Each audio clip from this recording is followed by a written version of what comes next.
തൃശൂർ പൂരത്തിന് കുടമാറ്റത്തിനായി കൊണ്ടുവന്ന ശ്രീരാമന്റെ രൂപം പോലീസ് തടഞ്ഞതിൽ ഗൂഢാലോചനയുണ്ടെന്ന് വയനാട് NDA സ്ഥാനാർത്ഥി കെ സുരേന്ദ്രൻ. തിരുവനന്തപുരത്ത് നിന്ന് ആരാണ് നിയന്ത്രിച്ചതെന്ന് കണ്ടെത്തണം. കമ്മീഷണർ അങ്കിത് അശോകിനെ മാറ്റി നിർത്തി അന്വേഷണം നടത്തണമെന്നും സുരേന്ദ്രൻ ജനം ടിവിയോട് പ്രതികരിച്ചു. ഉന്നതതലത്തിലുള്ള ഗൂഢാലോചനയാണ് നടന്നിരിക്കുന്നത്. അല്ലാതെ ഒരു പോലീസ് കമ്മീഷണർക്ക് ഇത്തരത്തിലുള്ള ഒരു നടപടി എടുക്കാൻ കഴിയില്ല.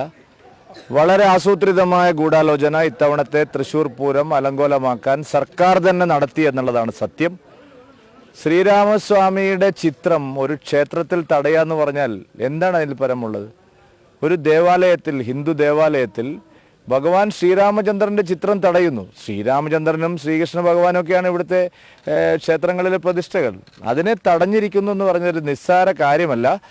അതുകൊണ്ട് സിറ്റി പോലീസ് കമ്മീഷണറെ മാറ്റി നിർത്തി ശക്തമായിട്ടുള്ള അന്വേഷണം ആവശ്യമുണ്ട്. ഇത് മുഖ്യമന്ത്രി അന്വേഷിക്കുമെന്ന് പറഞ്ഞിട്ട് നേരത്തെ പല പ്രഖ്യാപനങ്ങൾ ഇതുപോലെ നടത്തിയിട്ടുണ്ട്. അന്വേഷണത്തിൽ ആത്മാർത്ഥത ഉണ്ടെങ്കിൽ സിറ്റി പോലീസ് കമ്മീഷണറെ സസ്പെൻഡ് ചെയ്ത് ഒരു ഗൗരവമായിട്ടുള്ള അന്വേഷണം നടത്തണം. ഇതിനകത്ത് രാഷ്ട്രീയ ഗൂഢാലോചന ഉണ്ടോ എന്ന് പരിശോധിക്കണം. പോലീസ് കമ്മീഷണർ ആരുടെ നിർദ്ദേശമാണ് അനുസരിച്ചത്? തിരുവനന്തപുരത്ത് നിന്ന്, പോലീസ് ആസ്ഥാനത്ത് നിന്ന് അവർക്ക് എന്തെങ്കിലും നിർദ്ദേശം ഉണ്ടായിരുന്നോ? തൃശൂർ പൂരത്തിൽ ശ്രീരാമൻ്റെ ചിത്രം തടയാൻ എന്ത് അവകാശമാണ് അവർക്കുള്ളത്?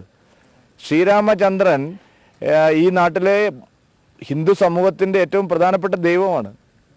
അമ്പലത്തിൽ വെച്ച് അത് തടയുക എന്ന് പറഞ്ഞാൽ ഇത് വളരെ ആസൂത്രിതമായി നടന്ന ഒരു ഗൂഢാലോചനയാണ്. ഇതിനകത്ത് ഉദ്യോഗസ്ഥ തലം മാത്രമല്ല, രാഷ്ട്രീയ തലത്തിലും ഇതിൽ ഗൂഢാലോചന നടന്നിരിക്കുന്നു. തിരുവനന്തപുരത്ത് നിന്ന് ആരാണ് ഈ നിർദ്ദേശം സിറ്റി പോലീസ് കമ്മീഷണർക്ക് നൽകിയതെന്നുള്ളതാണ് ജനങ്ങൾക്കറിയാനുള്ളത്. കഴിഞ്ഞ ദിവസം മാത്രമല്ല, അതിനു മുൻപ്, പൂരം തുടങ്ങുന്നതിന് മുൻപ് തന്നെ ഇത്തരത്തിലുള്ള പ്രശ്നങ്ങൾ ഉണ്ടായിരുന്നു. ആനയുടെ വിഷയത്തിലായാലും അത്തരത്തിൽ തൃശ്ശൂർ പൂരം അലങ്കോലമാക്കാൻ കുറച്ച് കാലങ്ങളായിട്ട് ശ്രമം നടന്നുകൊണ്ടിരിക്കുകയാണ്.